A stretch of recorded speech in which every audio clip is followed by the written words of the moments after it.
Hello, my name is Rena Olsen with the Uncommon Philanthropist, here with a new show for you called Up Stories. This is my sidekick, Sister Hazel Ray. Here on Up Stories, I'll be sharing some of the ways everyday people like you and me are using their God-given talents to make a difference in the world as uncommon philanthropists. And did you know that the word philanthropy means love of humanity? Has nothing to do with money. And I think loving humanity is something we're all capable of doing. The iconic Fred Rogers said it best.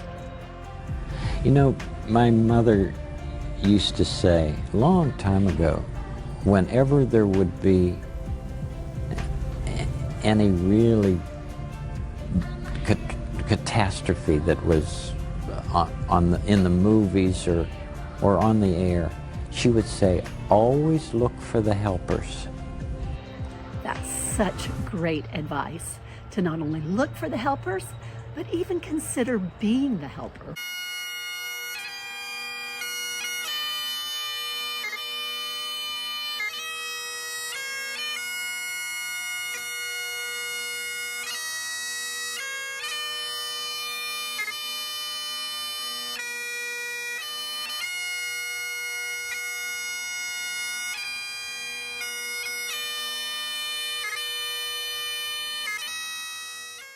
I think it was just one of these things, wasn't it? We never actually thought about it at the time. It was just, I think everybody wanted to do something. Yes, exactly. And that was the thing. We were able to go and help in the laundry, but there was a lot of people, older people, that couldn't come and do that, but they baked. And they would turn up at the kitchens with sponge cakes and scones and just whatever. And it was just for something to do. You wanted to just do something rather than just sit there and help. Oh, the school was inundated with everything.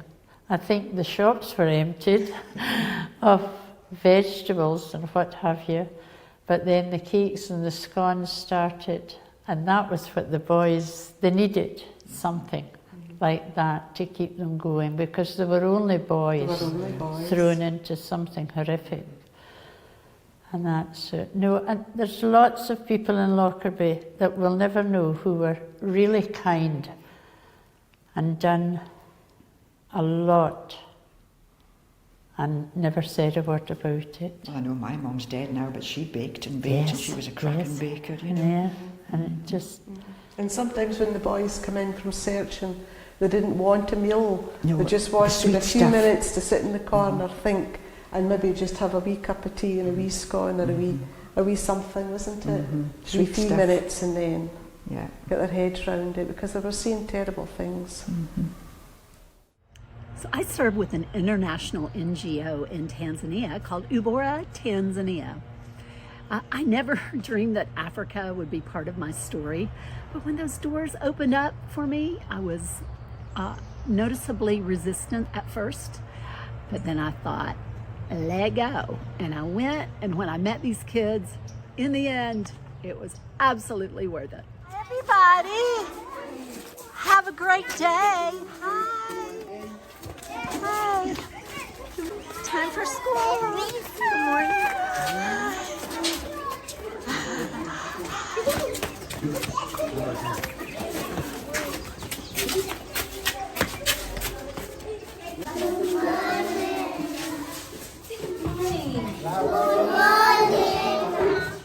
Maybe you'll sing a song for me? Maybe sing a song for me? My life comes, shining in the darkness. I will follow you. Oh, my light comes, I will trust the promise. You will get me safe to shore, safe to shore, safe to shore.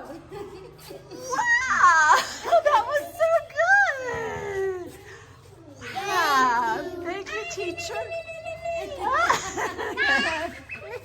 Kindness is truly something each of us can wield every day to make our world a better place. Brooke Jones from the Random Acts of Kindness Foundation is here to share more.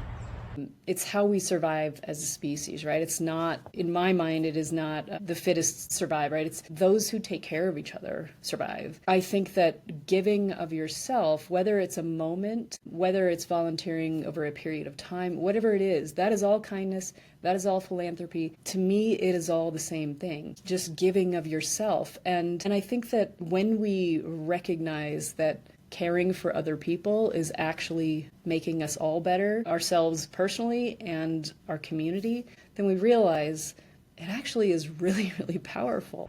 Closing out this episode with an outstanding, uncommon philanthropist by the name of Remy. Remy has such an inspirational story, and as told by CBS. I want to do different things like cut my own food without asking for so much help. What else? And doing your own hair. As soon as I figure out how to do that. That'd be good. Yeah. She's 9 and a little nervous. Cameras have a way of doing that to you. She's the heart of this story because of a single act that sparked a ripple of kindness and triggered a chain reaction fueled by the generosity of people she's never even met. Remy Bateman was born without her left forearm and hand. She's been using a prosthesis, commonly referred to as a prosthetic arm, since she was 6 months old. Helpful, but it doesn't give her the ability to independently move fingers. Last year, her mom, Jamie, came across a social media post for Open Bionics and its 3D printed, multi-grip hero arm. Each finger has its own motor, making it possible to grip everyday items with precision. Nice. Remy and her family from Salt Lake City met with Open Bionics for an initial fitting. The hope was that insurance would cover it. You are doing really good. Yay. Insurance said no, that it wasn't medically necessary. Insurance might say, I understand that would help, but like, she doesn't need it to live. It's a cosmetic improvement. What would you say to them? I would say, why don't you try to live with one hand? I do understand that you can live just fine without it, but imagine what you could do if you had 2 hands. I feel like the whole world is built around having 2 hands. Without insurance, the bionic arm was $24,000. Like many Americans with medical needs not covered by insurance, Remy and her mom turned to crowdsourcing. Her story made the local news, and they raised $24,000 in just 4 days. When you hit $24,000 in the GoFundMe, did you think, well, we'll just stop there? Initially, yes, but I actually was contacted by a very nice man, a CEO in Texas. It was Andy Schoonover, the CEO of Crowd Health, a subscriber-based crowdfunding platform for medical bills. He called the Batemans after seeing their plea for help on social media and said, I want to buy the hero arm for Remy. That is where this story takes a turn. But then I looked at her and I said, guess what, Remy, we have $24,000, but you already got your arm paid for. What do you want to do with it? Help more kids. Why did you want to do that? So people can actually have a life-changing arm, like me. I love you for that. I love your heart. Across the country in Maryland, 9-year-old Taj Johnson was also trying to raise money for a hero arm. He was born with a partial left hand. We've been looking for different types of like prosthetics or maybe surgeries, something to help give him some type of usage of his left hand. And like Remy, Taj's health insurance company said denied. That kind of hurts because you're telling me that a kid being able to function with daily like tasks, something as small as feeding themselves, getting dressed, you're telling me that that's not medically necessary. But these are everyday important things. Yes. Yep. Things that you need to be able to do to survive. When the denial came in, what'd you think you'd do? I sat and thought long and hard because I'm like, I can't just ask for donations and ask for help. Like, times are hard as it is for people right now. Like, what can we do? Taj's mom, Caitlin Skinner, started selling lemonade, but only raised $1,500 in 4 months.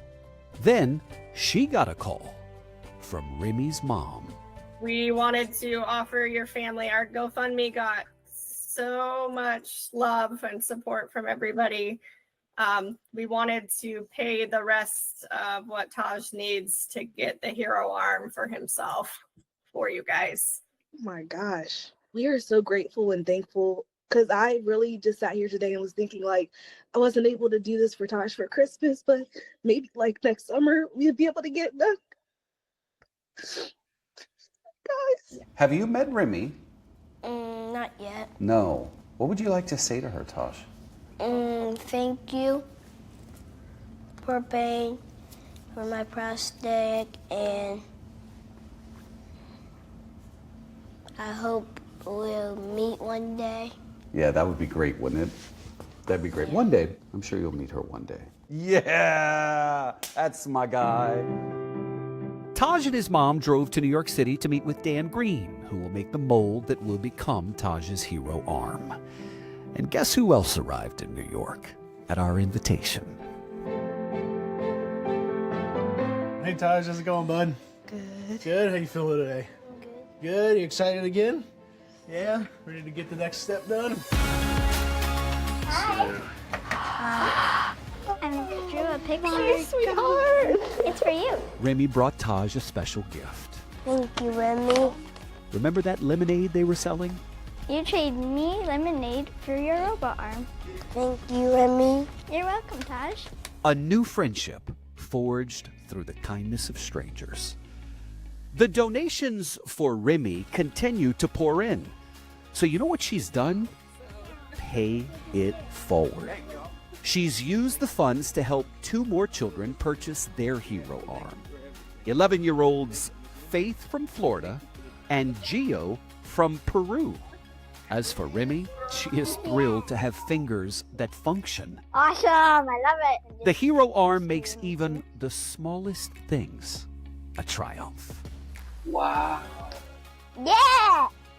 Look at that, Rems. Wow. Yay! You know, friends, Remy's story isn't just about overcoming obstacles. It is about giving others the chance to overcome theirs. Hello, camera. Bye, camera. Thank you so much for joining me for this first episode ever of Up Stories. I think you'll agree that there really are some amazing people out there doing really good work in the world. As Uncommon Philanthropist, I'm going to be looking for them and bringing you more uplifting stories next week. There you go.